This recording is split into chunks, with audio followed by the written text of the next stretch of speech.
What's up, Rewatchers? It's Dustin here to let you know that this show may feature strong or inappropriate language, so please be mindful of who around you can hear it.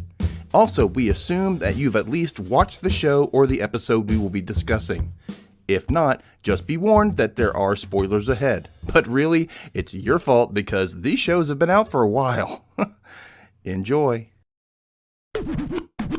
Testing 1, 2, 3. Testing 1, 2, 3. All right, here we go.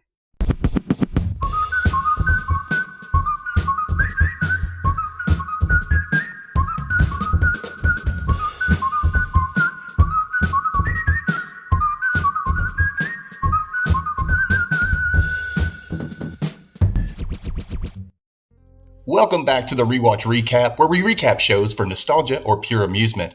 I am your host, Dustin, and after almost 3 years of doing this show, and the first set of YouTube videos that went up, I realized I never really introduced myself to you people. That's how it is. I can't help it. I'm a go type of person. So I thought I'd take this time and make a special episode, a reintroduction, if you will. Kind of an introduction, I don't know, whatever you want to call it, and just let you know who I am and why I do this show. Okay, so first of all, again, my name is Dustin, and I am a millennial. Now, I don't know if any of you know about this, but I read somewhere once that the millennial generation, especially earlier millennials and Gen X, we are the, quote, last generations of true nostalgia. Now, what that means is that a lot of our stuff still went away. Like we had to look for it, we had to, find it, and we had to, if we want to experience it again, or something that we loved, And nowadays, with younger millennials and Gen Z and Alpha and whatnot, their stuff sticks around. Everything's still here. There's no real nostalgia because it's around all the time. So when you look back at all of our stuff that we grew up with and things that we loved going through the years, it kind of makes you go, oh, and then you get to revisit it and you feel like this warmth inside, if that makes any sense at all. You just kind of feel like you came home a little bit, So I thought, why not do that in a podcast form and revisit television shows? Because so many different podcasts cover specific television series or movies or whatnot. So I thought, why not we do that? Let's do that. Let's relive these shows, right? And so far, I've loved it. I've loved having the guests I've had on. I've loved doing the shows that we've covered. It's been a really therapeutic type of show to do. And I just think that I want everyone to enjoy the things that I've loved throughout the years. Like taking part Ghost Rider. That was a 1992 show. The only place you can really watch it now, they put out one season on DVD, but there's 3 seasons, and the only place you can really watch it is on YouTube now. So that's why I thought, you know what? Let's go back and look at the original Ghost Rider show and recap those episodes and talk about them. And maybe we know some trivia from behind the scenes, and maybe we, have a memory tied to something that happened on the show, and that's what I love about doing this. And I love doing that with other people who also love the show that we're talking about. So like for Ghost Rider, for instance, we had Lauren from Fashion Grunge, and she was like, I want to do Ghost Rider. Let's do Ghost Rider. I love Ghost Rider. And, just like everyone else, she brings up, Julia Stiles episode from Who is Max Mouse? And also people always bring up the Slime Monster episode, which, by the way, is the very last episode of Ghost Rider, if you didn't realize that. So if you're like, oh, I remember the Slime Monster episode, it's because it was the last one. It was the last one on your mind, too. So that's where that came from. Other shows we covered, we went through the entire series of My So-Called Life with my friend Kay from F My Work Life. We also have gone through a couple seasons of The Magicians. I hope to do more of those. And, we've done a little bit of Buffy because so many shows cover Buffy. We've done a little bit of Glee because so many people have covered Glee. We've done some TV movies. We've done some of the shows from SNICK, Saturday Night Nickelodeon. A lot of younger generations don't even know what that is, but there you go. Look it up. It's great. So I just wanted to tell you why I love these shows and TV so much. So what you don't know about me is that I grew up, I had an older sibling who was far older than me, and all the kids around were all his age. There weren't many kids around my neighborhood or just in my vicinity my age. Growing up an undiagnosed autistic kid with ADHD, I had limited opportunities to like express myself and whatnot. So television became like my best friend. I always call it that. Like TV was my best friend. And that's the reason why is because it was always there for me. And it taught me a lot. It taught me a lot about different races and different religions and different viewpoints of the world, and all from my home in the South, the deep South, the dirty South. Okay. So, there was a lot of prejudice going on around me. And I was one of the only people who stood up and said, stop saying those things, stop doing that thing, stop thinking that way. And I was a little kid. And, later on, getting diagnosed as autistic, you find out that social justice is a big thing for autists. So that kind of makes sense. I just realized I said, again, and I say that a lot on the show. I say, I've kind of gotten away from the ums, thankfully. Ugh, hated doing that. But I say, I say right. I laugh a lot, which I'm not going to stop laughing. I might stop saying and right, but I ain't going to stop laughing. You can't make me. Woo, okay. Sorry about that. Anyway, there I go laughing again. Years ago, my mom got me this microphone for Christmas. And I said I wanted it, but I didn't know why. I just wanted a microphone. I wanted to record something. I didn't know what. And then a friend decided, hey, let's make a podcast together. And we did that for a little while. And then that podcast ended. I started to do another podcast, which was called Dustin Can Read, which later was Dustin Can Read and Watch. I read, books, young adult books, middle grade books, because I don't know. I really like that genre because we all relate to being that age at some point. That's probably one of the last times we're all kind of in the same boat as far as like experiences and whatnot. And then we all branch off and become adults and go off and doing our own things. So I really relate to, middle grade and YA books. They're just fun. They're full of imagination. And then I added TV shows in there just to talk about new shows that were coming out. And I love talking about shows. And then I was guesting on other people's podcasts and we were talking about different movies and different TV shows. And I was like, I really like talking about TV. I really, really do, because I've been watching it my entire life and I know a lot about it. Now, I'm not an expert by any means. I am never going to claim I'm an expert because I'm always learning. I'm always growing. But I do know a lot. I often know a lot about shows I don't even watch. It just gets sucked right into my brain. I'm like, got that, saving that for a rainy day. And there you have it. So I wanted to share that knowledge with everybody. I wanted to, share that love for TV that I have. That was something that was really important to me, and I really wanted to share that love. And so I decided, you know what? I'm creating another show. I'm going to call it the Rewatch Recap, and we're going to go through every episode of a TV season of something I've seen in the past. It's got to be a little old, not too old, at least 5 years old. That was my goal, is 5 years old. And it had to be like a full season. I wasn't going to do a show where it was a full season of like 22 episodes. That's too much. That's too much to be sitting on one show. So I said, let's do 10 to 13 episode series. Now, if it's a show that didn't last like more than one season, I might do more than that. Like, for instance, My So-Called Life. We did 20 episodes of My So-Called Life.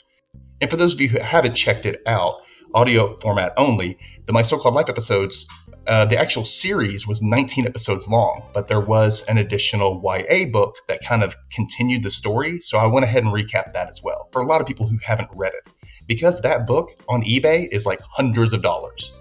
It's not very cheap. So I figured I'd go ahead and lay it out for you, let you know what it was. I'm a nice guy. I do things like that. Again, I laugh a lot. And the reason why I laugh a lot is because I want to laugh, okay?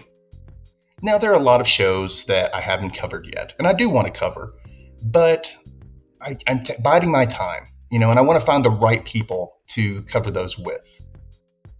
What have we covered so far? Okay, so the first show was the first season of Scream the TV series. Then there was My So-Called Life. Then there was the first season of Magicians. We did Coupling, 4 episodes of Glee, 4 episodes of Buffy, 4 Snick episodes. Came back and did more Magicians. Oh, totally forgot about the 4 TV movies that we did that were from the 80s and the 90s. wow, I'm losing track of everything here. Did the Ghost Story episode of Ghost Rider, which I hope to edit and put on YouTube because I'm a completionist. I kind of want the first episode or the first mystery and the second mystery and so on and so forth. Then I did the first season of Dante's Cove. We did Misfits Series 1. Love Misfits. Great show. If you like heroes and just craziness, watch Misfits. Dead Like Me, Season 1. Season 1 of Marvel's Runaways. I think that's about it, right? I think so. Anyway, a lot of them are season 1s because, like I said, I'm a completionist and I kind of want to start at a place. I might not always come back to that show, but at least we started from the beginning. And if you liked it, you can continue on. I give you that opportunity because I'm a giver. I'm a giver. Other shows that I hope to do one day are we're coming back to do Dead Like Me Season 2 at some point. We're going to do a little bit more Buffy. I'm definitely doing some more Misfits. At some point, I would love to do at least the first season of Smash, which was the Broadway musical show. I kind of want to do the L Word, maybe, I don't know. The Secret World of Alex Mack, yes, thank you. Maybe some choice episodes of Quantum Leap, maybe some choice episodes of Doctor Who. Happy endings, love happy endings. More recently, I would like to do the Saved by the Bell reboot from 2020. Loved that show. Don't know why it got canceled, but it was awesome. Maybe some Girls 5 Eva in a few years. I don't know. WandaVision, I definitely want to get to that. Of course, that's going to lead into Agatha All Along, but we've got a ways to go for that. It's got to be at least 5 years since I've seen it. Now, the reason why I do the whole 5-year rule is because I don't want it to be too fresh in my brain. I want there to be something I have forgotten about it. It's very hard for me to forget something that I've watched, especially if I liked it. At least this way, some details will be foggy for me, and I'll be able to go, okay, oh, I forgot about that, or oh, I didn't realize he said that, and I'll find out a lot about the background of the show, about the actors, about the inception of the characters, all that stuff. And I love to talk about it because fiction really does reflect life. No matter how fantastical it is, it reflects the human condition of how we would react to things or what we hope for things to happen. I love philosophy. I love psychology. I love talking about why we do the things we do, what might happen, what this world is really for. I really just think all of it is connected in some way. And then when you bring on somebody else to talk about it with you, you connect even further. The human experience. And speaking of the human experience, TV shows, at least in the past, used to be week to week. A lot of people love to binge. Nothing against it. Do you? That's totally fine. I prefer a week to week show because I like to sit with it. I like to think what's going to happen, what could happen. Oh my goodness, what are the possibilities? I like to talk about it. Like I was speaking about it on a previously on episode, the water cooler talk. It's kind of gone away. And I really want people to connect again on that level, especially about their entertainment, because a lot of that's gone away. We post something online and it's gone. Somebody sees it, they might share it, but most people, it's like saying something into the void. You're not really communicating with each other anymore.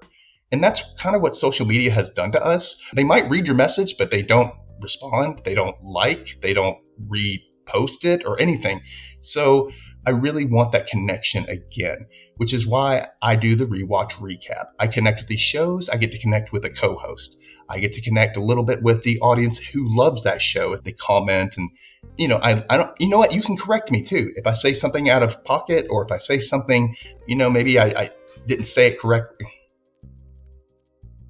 Lay down. Lay down. Lay down. Lay down. Sorry, got distracted by my dog, which happens a lot, by the way. And now I don't remember what I was talking about. There's that ADHD for you.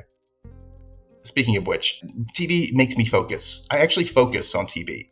Even if I'm searching my phone, I'm like still focused on what's going on the screen. I don't know how I do it. Everybody with some kind of neurodivergence has something that they can focus on that kind of like, they call it hyperfocus. Some people use that incorrectly. You can call it special interest, whatever you want to call it. But that's what it is. And it's kind of something, it's like your tether. It's like you're something you can latch on to. And I've always been that way with TV. I've always wanted to talk too. I was that kid who just wouldn't shut up at the dinner table, and my food got cold, everybody left, and I was still talking. I was not allowed to leave until dinner was finished, and I would not eat that dinner. It was cold. I wasn't going to eat that then. So I just talked and talked and talked and talked. And eventually my mother gave up. She's like, fine, eat 2 peas, go to bed. Anyway, so that's pretty much it for the most part. And what I want to talk about also is upcoming things coming to the show. We have some special Ghost Rider content coming up very, very soon. So in the coming weeks, you're going to see a nostalgic chat about Ghost Rider in general and how it affected me and my good friend Tim. That's going to be fun. I think it's going to be a 2-parter, so stay tuned for that. And then we're coming back with Lauren again, and we're doing the 3rd Ghost Rider mystery, which is... So I hope you will check that out. Thank you so much for listening. And again, I am Dustin. You can reach the podcast on Blue Sky at the Rewatch Recap or right here on YouTube. Find me, comment, subscribe, tell your friends, share with everybody you know. You don't have to just watch it on YouTube as well. You can also listen to the audio podcast. And if you're listening to the audio podcast, I appreciate you. And I want to give a special shout out to all the international listeners. Thank you so much for listening. I really am grateful that you have just, decided to choose my voice to fill your ear holes. So until next time, goodbye, everybody.